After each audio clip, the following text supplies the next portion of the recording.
Herkese merhaba, Naku İplikleri YouTube kanalına hoş geldiniz. Bugün bu fonda görmüş olduğunuz çok şık ve zarif suplayı çalışacağız. Şöyle baktığımızda şahane değil mi? Gerçekten de çok güzel bir çalışma oldu. Örgünün en şık ve zarif hali diyebiliriz. O zaman suplanın detaylarına geçelim. Sadece zincir çekmeyi ve trabzan yapmayı bilen herkesin yapabileceği çok basit ama aynı zamanda da çok şık bir proje oldu. Zaten bütün detaylarını sizlerle paylaştım. Eminim siz de videomuzu takip ederek çok rahatlıkla yapabilirsiniz bu güzel çalışmayı. Şöyle bakın, ortasına baktığımızda direkt neyle başlamışım? Trabzanlarla başlamışım ve böyle trabzan sırasını değişik takip ederek de belli bir boyuta ulaştım. Kullanmış olduğum bu renklerle de ne yapmış olduk? Suplamıza renk katmış olduk ve çiçekler zaten şahane, resmen bahar getirmiş olduk sofralarımıza. Bu güzel çalışmayı yaparken Nako Estiva'yı kullandım. Estiva zaten şahane bir ip. %50 pamuk, %50 bambu. Sayesinde kesinlikle tüylenme falan yapmayan çok şık ve zarif bir ip. Şöyle bakın, renklerimiz birbirinden güzel. Ana rengimizde bu güzel bebe mavisini kullandım. Videoda bir tık daha griye kaçıyor ama aslında çok güzel bir bebe mavisi ve normalde gerçekten rengi daha şahane. Sadece videoda ışıktan dolayı grimsi çıkabiliyor. Ben bu renkleri tercih ettim. Estiva'nın sayısız renk seçeneği var. Siz dilediğinizle rengarenk bu güzel supladan hazırlayabilirsiniz. Kullanmış olduğum tığ 2 numara. Detaylarına o zaman geçelim. Ana rengim olan bebe mavisiyle başlıyorum. Rengin güzelliğine bakar mısınız? Şahane bir bebe mavisi. Hemen yapımına geçiyorum. Tığım 2 numara. Şöyle minik bir sihirli halka yapıyorum. Halkamı tutuyorum. Şöyle alttan geçiriyorum. Bir zincirle sabitliyorum. Bu sihirli halkayı da çok değişik stillerde yapıyorlar ama bana en kolayı böyle geliyor. Size hangisi kolay geliyorsa onu yapabilirsiniz. Ardından 4 tane zincirle yukarı çıkıyorum. 1, 2, 3 ve 4. Daha sonra başına doluyorum. Ortaya batıyorum. Ve buraya 3 seferde çıkarak üçlü trabzan yapıyorum. 1, 2, 3. Bakın 3 seferde çıktım. Şurada fazladan 4 tane zincir çektiğim için de arada bir tane zincir varmış gibi oldu. Şimdi arada bir tane zincir çekiyorum. Başına doluyorum. Aynı noktaya batıyorum ve yine 3 seferde çıkarak üçlü trabzanımı yapıyorum. Halkamı biraz daraltıyorum rahat örmek açısından. Arada bir zincir ve üçlü trabzan. 2, 3. Tekrar yapalım. Arada bir zincir, başına doluyorum, ortaya batıyorum. 1, 2 ve 3. Bu şekilde üçlü trabzanlarla dolduruyorum. Aralarında bir tane zincir var ve 12 tane trabzanın olması gerekiyor.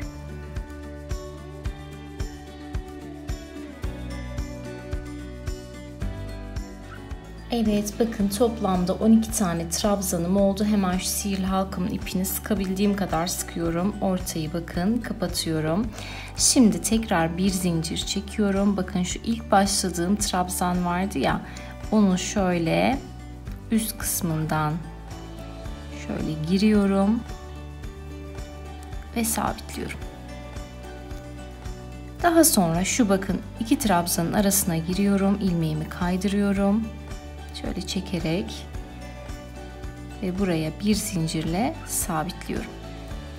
Evet, bu şekilde 12 tane trabzanımızı yapmış olduk. Aralarda bir tane zincir var. Şimdi hemen bir üst sıraya 3 tane zincir çekerek çıkıyorum. İlkinde zincir saydığım için 2 tane çektim. Bakın şöyle 3 tane zincirim görünüyor. 3 zincirimi çekmiştim. Bunu bir trabzan sayıyorum. Şimdi aynı noktaya tekrar bir tane daha trabzan yapıyorum.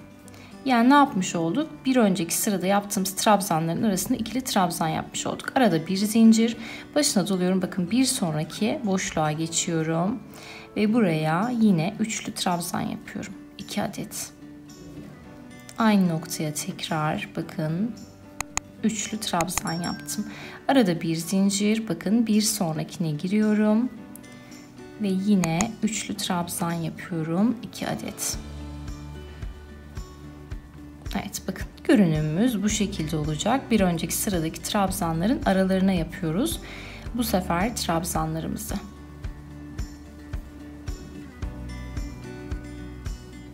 Evet, bu şekilde sıramı tamamlıyorum.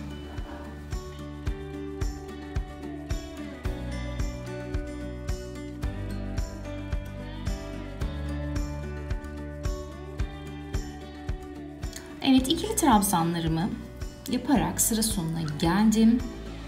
Şimdi arada bir tane zincirim var. İkili trabzandan kasıt şöyle iki tane trabzan olması, yoksa boy olarak üçlü trabzan yaptık.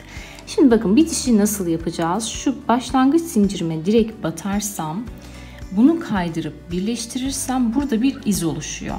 O yüzden de buna çok dikkat edelim. Bunu yapmayalım. Buradan geri bakın bozdum. Başlangıç zincirime değil, ondan bir sonraki bakın trabzanın tepesine şöyle batıyorum. Şöyle hafif biraz gevşek bırakarak kapatıyorum. Bu şekilde de burada iz oluşmayacak. Şimdi bakın bir sonraki boşluğa batıyorum. Kaydırıyorum ve bir zincirle sabitliyorum. Bu şekilde bir üst sıraya geçmiş oluyorum. Şimdi 2 zincir daha çektim. İlk trabzanımı yaptım. Aynı noktaya toplamda 3 tane olacak şekilde yine üçlü trabzan yapıyorum. Bu sefer de üçlü trabzanlar yapıyoruz. Bakın. Bu şekilde arada bir zincir, bir sonraki boşluğa geçiyoruz. Bakın şu ikili trabzanların aralarındaki bir zincirli kısımlara yapıyoruz. Bu sefer yine üçlü trabzanımı buraya yapıyorum.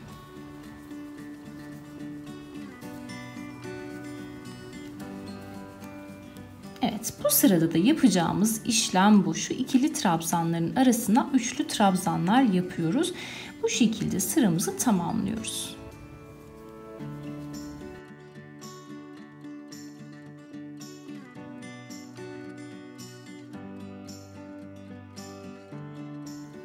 Evet, sıramı tamamladım. Şimdi kapanışı yapalım birlikte. Bir tane zincirimi çekiyorum. Şu ortadaki trabzana batıyorum. İlmeğimi kaydırıyorum. Bakın bir sonraki şu üste batıyorum. İlmeğimi kaydırıyorum. Ortaya geliyorum. Yine ilmeğimi kaydırıyorum ve 3 tane zincirle yukarı çıkıyorum. Evet, 3 zincirle yukarı çıkmış bulunmaktayım. Şimdi bu sırada yapacağımız işlemde yine ikili trabzanlar yapacağım, fakat aynı noktaya arada bir tane zincir var.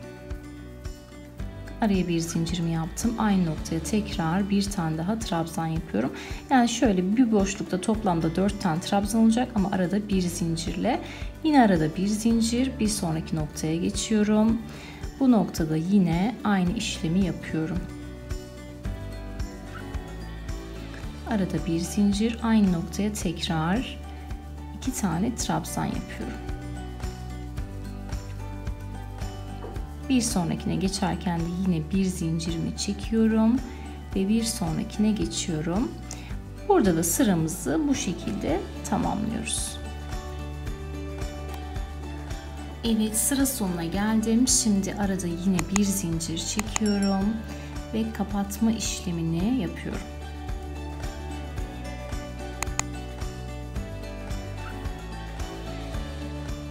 Bir sonraki boşluğa giriyorum. Kaydırıyorum. Şimdi bu noktaya ikili trabzan yapacağım. Birincisini zincir çekerek yaptım. İkincisini aynı noktaya yaptım. Şimdi arada bir zincir, bir sonraki bakın boşluğa geçiyorum. Burada da yine bir zincirli kısımlara ikili trabzanlar yapıyoruz. Aralarda birer tane zincirimiz var. Hem şu noktalara yapıyoruz, bir önceki sırada yaptığımız ikili trabzanların arasına, hem de bu diğer orta kısma yapıyoruz.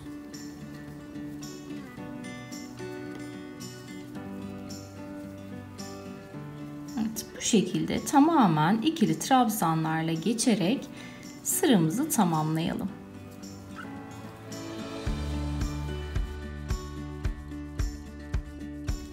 Sıra sonuna geldim. Bir zincirimi çektim ve yine birleştirmemi yapıyorum. Kaydırdım. Şöyle yine trabzanların arasına giriyorum, bir zincirli kısımlara.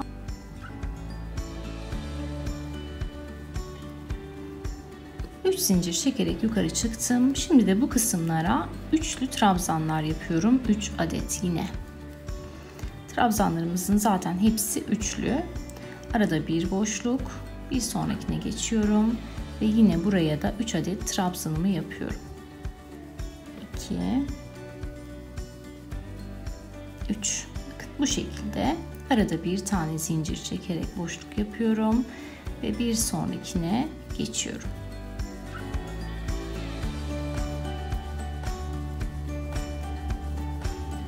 Evet, bu sıramızı da bu şekilde tamamlayalım. Evet, sıramı tamamladım. Bir üst sıraya da geçtim. Hemen artık bitişleri defalarca gösterdiğim için zaman kazanmak açısından bundan sonra göstermeyeceğim. Şimdi de bu boşluklara bakın. Bu trabzanların arasındaki boşluklara yine aynı işlemi yapacağız. 3'er tane trabzan yapıyoruz. 3 tane trabzanımı yaptım. Arada bir boşluk. Hemen bir sonrakine geçiyorum. Ve bu noktaya yine 3 tane trabzanımı yapıyorum. 2. Şimdi üçüncüsünü yapıyorum. Bakın bu şekilde sıramı tamamlıyorum.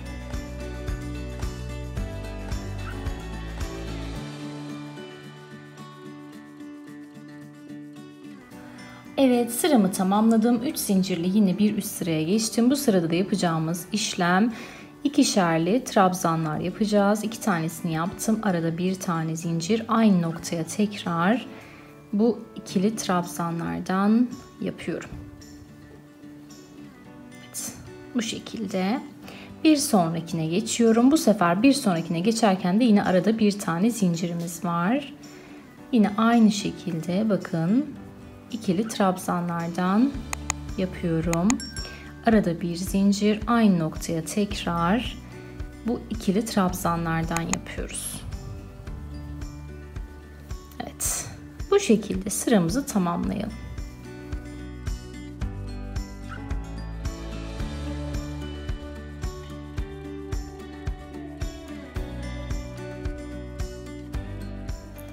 Evet, sıramı tamamladım. Hemen bir üst sıraya geçtim. Şimdi de bütün bu ikili trabzanların arasındaki bir zincirli kısım, hem bu kısımlar hem bu kısımlara V trabzanlar yapacağız. V trabzan için 4 zincirle başlıyorum. Aynı noktaya batıyorum ve yine 3 seferde çıkarak ilk trabzanımı yapıyorum. Bakın bu şekilde. Arada zincir olmadan bir sonrakine geçiyorum. 3 seferde çıkıyorum. Araya bir tane zincir çekiyorum ve trabzan olduğu için aynı noktaya batıyorum ve yine 3 seferde çıkıyorum. Bir sonrakine geçerken zincir çekmeden direkt geçiyorum. İlk trabzanımı yapıyorum. Aynı noktada hemen zincirimi çekip buraya batıyorum. V trabzanları yaparken bir sonrakine geçerken zincir çekmiyoruz. Sadece aynı noktaya batarken V'mizi oluştururken arada bir tane zincir çekiyoruz. Zincirimi çektim ve bakın ikinci trabzanımı da yaptım ve bu şekilde V'lerimi oluşturuyorum. Şimdi bu şekilde sıramızı tamamlayalım.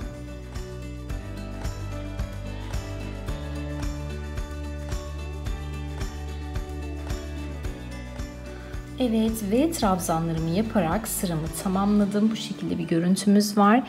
Şimdi bir üst sıraya çıktım. Yine 3 zincirle. Bu sırada da fıstıklar yapacağız. 3 zincirle yukarı çıktım. Başına doluyorum. Aynı noktaya batıyorum. Bakın V'lerin ortasına yapacağız bu kez. 1-2 seferde çıkıyorum. Kalan ilmeklerimi tığımda tutuyorum. Başına doluyorum. Aynı noktaya tekrar batıyorum. 1-2 seferde çıkıyorum. Daha sonra bu biriken 3 ilmeği birlikte topluyorum. Arada 2 tane zincirimi çekiyorum. Başına doluyorum. Bir sonraki V'nin ortasına batıyorum. Bakın. Şu aralara batmıyoruz. Oraya atlıyoruz. 2 seferde yukarı çıkıyorum. Başına doluyorum. Tekrar aynı noktaya batıyorum. 1-2 seferde yukarı çıkıyorum. Başına doluyorum. Aynı noktaya batıyorum ve yine 2 seferde yukarı çıkıyorum. Bu biriken ilmeklerimi de tek seferde topluyorum. Arada 2 tane zincirimi çekiyorum. Bu şekilde fıstıklarımızı yaparak V'lerimizin tam ortasına sıramızı tamamlayalım.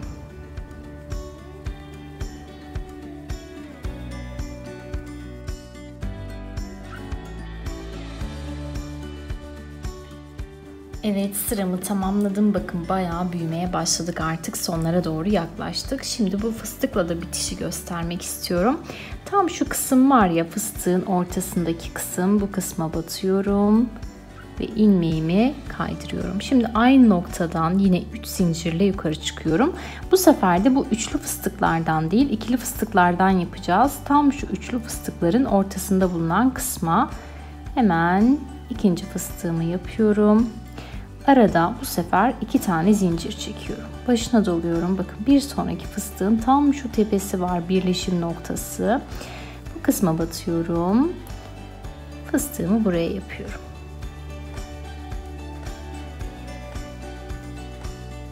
Arada 2 zincir ve bir sonrakine geçiyorum.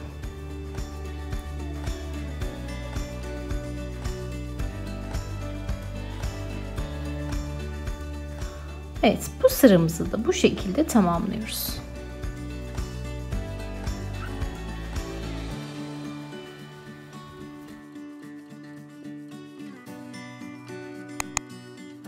Evet, ikili fıstıklarımı yaparak sıramı tamamladım. Bu aşamada bir tık bakın içe doğru kıvrıldı. Burada stres yapmayın. Bunu bir üst sırada düzelteceğiz.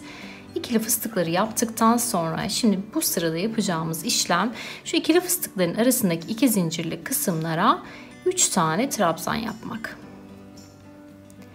İlkini yapmıştım, ikincisini yaptım. Şimdi aynı noktaya üçüncüsünü yapıyorum. 3 tane trabzanımı yaptım. Arada 2 tane zincirim var. Hemen bir sonraki boşluğa geçiyorum ve buraya yine 3 tane trabzanımı yapıyorum. Bir sonrakine geçerken bir zincir çekiyorum ve bir sonraki boşluğa yine 3 tane trabzanımı yapıyorum. Bu sırada yapacağımız işlem bu. Sıramızı bu şekilde tamamlayalım.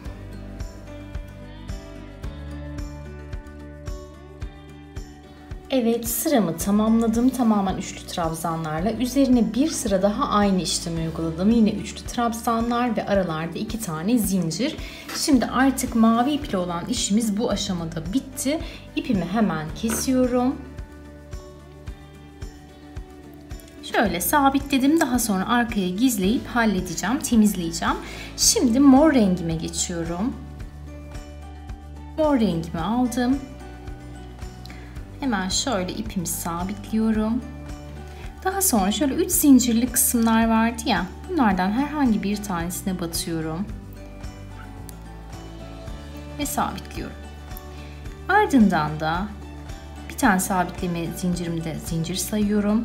2, 3, 4, 5 tane zincirimi çekiyorum. Sonraki boşluğa batıyorum ve sık iğne yapıyorum. Tekrar 5 tane zincir çekiyorum. Bir sonraki boşluğa batıyorum ve sık iğnemi yapıyorum. Bu şekilde 5 tane zincir çekip 3, 4, 5 boşluklara batıp sık iğnelerimizi yapıyoruz. Evet, sıra sonuna kadar aynı işlemi tekrarlayalım. 5 zincir çekip sık iğne ile sabitleyelim. Evet, 5 zincir çektim. Son olarak şimdi bitişi göstereceğim. Bakın ilk başladığım kısma şuraya bir sabitleme yapmıştım. Bu kısma hemen şöyle batıyorum. Daha sonra ilmeğimi kaydırıyorum. Bir defa daha sabitleyip bu rengimi kesiyorum. Şimdi sarı ipimle devam ediyorum. Çok tatlı bir saman sarısı. Bunun da rengine bayıldım. Hemen bunu devreye sokuyorum. Yine ipimi sabitliyorum. Herhangi bir noktadan şöyle bakın ortasına, bu yaptığımız 5 zincirlik kısımların şöyle ortasına batıyorum. İlmeğimi kaydırıyorum ve sabitliyorum. Ardından yine zincir çekmeye başlıyorum. İlkini zincir sayıyorum. 2, 3, 4, 5. 5 tane zincirimi çekiyorum. Bir sonraki bakın boşluğa tam ortaya batıyorum ve sabitliyorum. Tekrar 5 tane zincir çekiyorum. 3, 4, 5. Bir sonraki boşluğa batıyorum. Bakın tam ortaya ve sabitliyorum. Bu şekilde 5 adet zincir çekip bu ortalara sabitleyerek sıramızı tamamlayalım.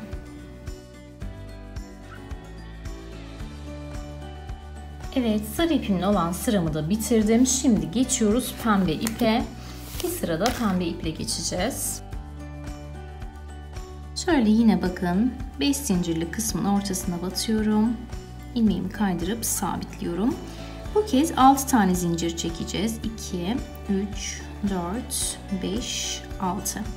Yine bir sonraki ortaya giriyorum ve sık iğne ile sabitliyorum. Tekrar 6 tane zincir çekiyorum.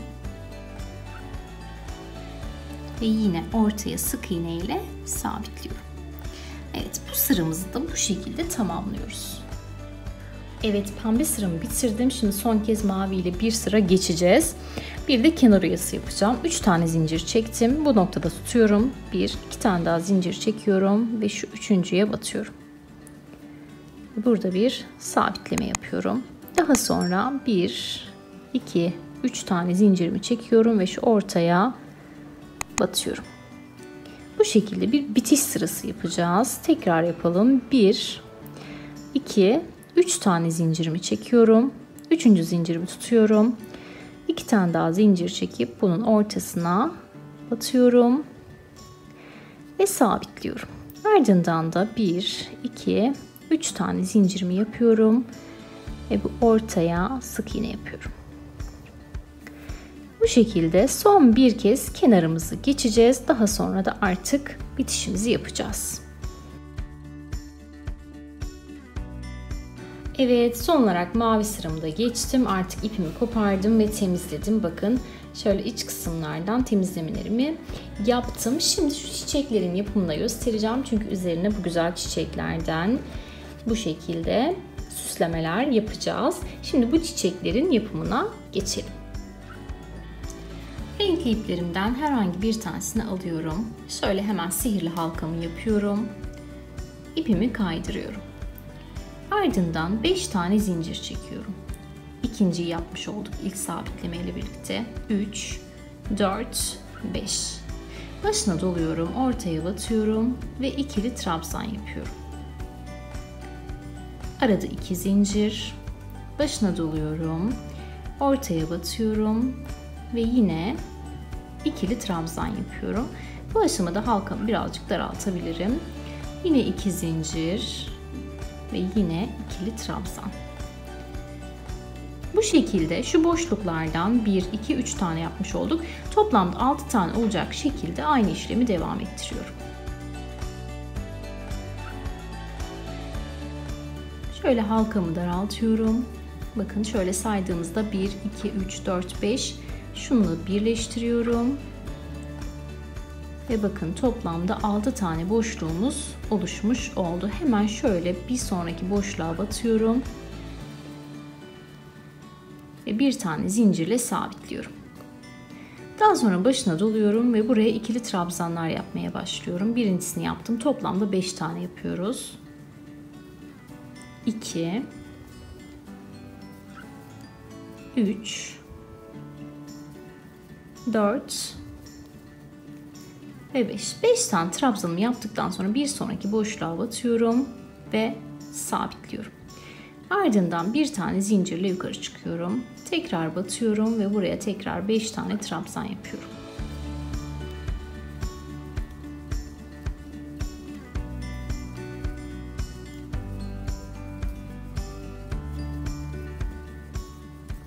Trabzanımı yaptıktan sonra bir sonraki boşluğa batıyorum ve sabitliyorum.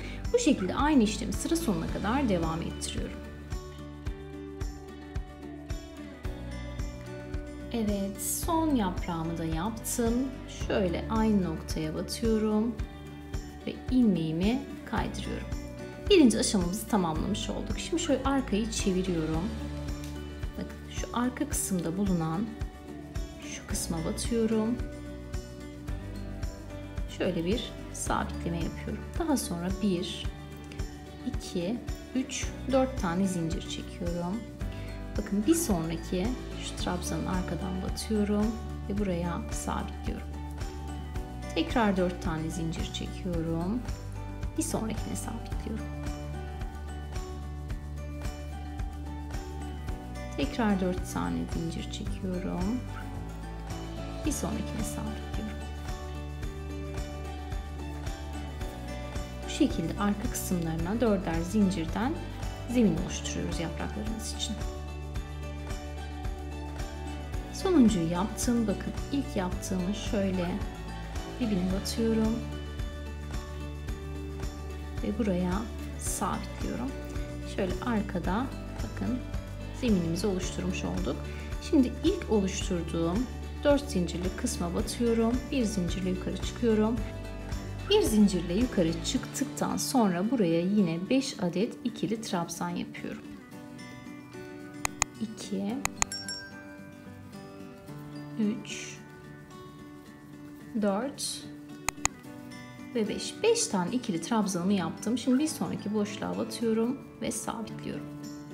Ardından bir zincirle yukarı çıkıp tekrar buraya 5 tane ikili trabzan yapıyorum. Yani önce yaptığımız işlemin aynısını bu sefer şu arkadaki oluşturduğumuz zincirlerin üzerine yapıyoruz.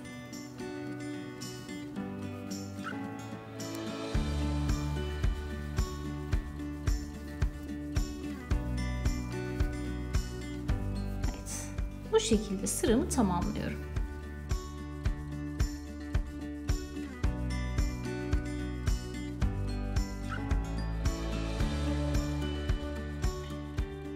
Evet, son yaprağımı da yaptım. Şöyle hemen batıyorum.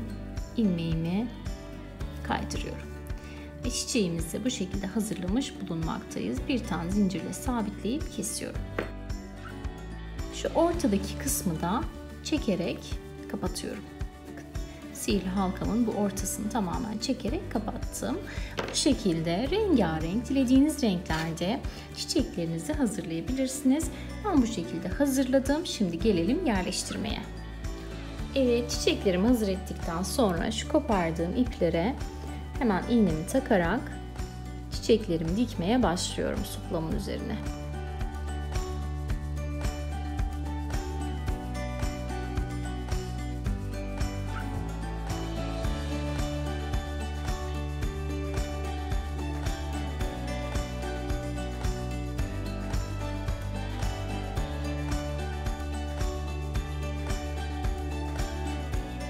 Evet, ilk çiçeğimi bu şekilde dikmiş oldum. Şimdi aralarda belli mesafeler bırakarak şöyle az böyle mesafe bırakarak diğerleri için de aynı işlemleri yapacağım. Dikme işlemini gerçekleştireceğim. Bakın bu şekilde daha sonra da suplamızın finalini yapacağız. Hemen dikip dönüyorum. Son olarak çiçeklerini bakın bu şekilde yerleştirdim, diktim. Sadece şu orta kısımlardan diktim. Çok kenarları açılmadım. Bakın kenarları bu şekilde ve gayet sabit duruyor. Şöyle altından da baktığımızda gayet temiz ve güzel bir çalışma elde etmiş olduk. Ve bakın şahane bir suplamız oldu. Gerçekten de Estiva sayesinde çok zarif bir supla elde etmiş olduk. Hem şık hem zarif şahane bir ürün ortaya çıkmış oldu. Uygulamış olduğumuz sıra kapatma işleminden dolayı da bakın orada size bir püf nokta söylemiştim. O sıra kapatma işleminden dolayı da böyle sıramız belli olmuyor. Gayet güzel ve temiz bir çalışma elde etmiş olduk şöyle baktığımızda. Böylelikle bir projenin daha sonuna gelmiş bulunmaktayız. Beğenilerinizi ve yorumlarınızı sabırsızlıkla bekliyorum. Başka bir projede görüşmek dileğiyle. Hoşça kalın.